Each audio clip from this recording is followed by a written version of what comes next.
Malaki ang potensyal ng Bangsamoro Region lalo na sa likas yaman. Pero pangamba ng isang eksperto, baka yun din ang maging ugat ng hidwaan. Kaya naman mahalaga raw na magkaisa ang iba't ibang Muslim group para tuluyang makamit ang kapayapaan. Narito ang report. Mahigit 4 na milyong katao, 113 munisipalidad, mahigit 2,000 barangay. Kapag natuloy ang pagbubuo sa bagong rehiyon ng Bangsamoro, ito ang kanilang pamamahalaan. Mas malaki sa dating ARMM.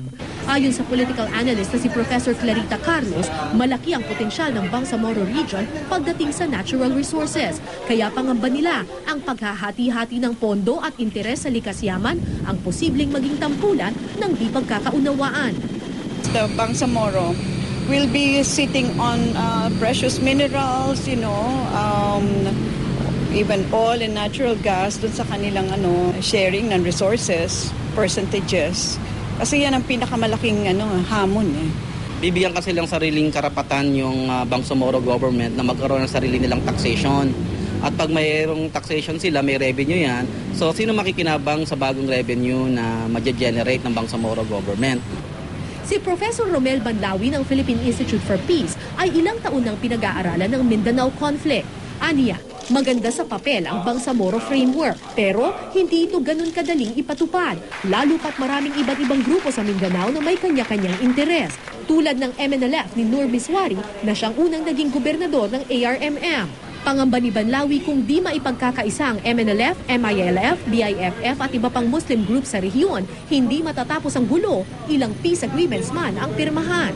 Yung concern ng MNLF, particularly yung nililid ni Nur Miswari, ano ang magiging kaugnayan niyan ngayon sa 1996 Final Peace Agreement ng gobyerno at ng Moro National Liberation Front. Bukod pa doon sa grupo nila Nur Miswari, nandiyan pa rin yung grupo nila Umbrakato na hindi sumasang-ayon sa kasulukuyang negosasyon sa MILF at patuloy pa rin na nakikibaka.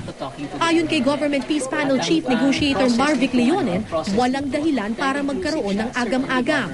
Prinsipyo pa lang naman daw kasi ang napagkakasunduan. Inaayos pa nila ang detalye ng Bangsamoro Framework at tinitiyak nilang dadaan ito sa konsultasyon para marinig ang lahat. The formula is not yet specific, but the principles are there in terms of the wealth sharing. So wala pang specific formula. The framework agreement contains principles. Ang susunod na pag-uusapan ng mga partido ay yung tinatawag ng mga annexes. The annexes plus the framework agreement contains the entire package which we are now calling the comprehensive agreement.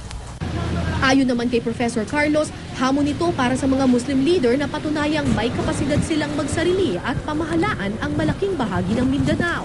Ito ang matagal nang hinihingi ng mga Muslim at ngayon, nakasalalay sa kanilang pagkakaisa ang tagumpay ng rehiyon ng Bangsamoro. The ball is in the court of the Bangsamoro. Halos lahat manggagaling sa kanila eh. Yung kanilang reforma sa education nila, sa election nila, sa infrastruktura nila, dahil magpo-pour ang massive amounts of money will pour in not only from our government but from outside. Andiyan na lahat yung ingrediente, Ayusin nyo na lang ang sarili ninyo.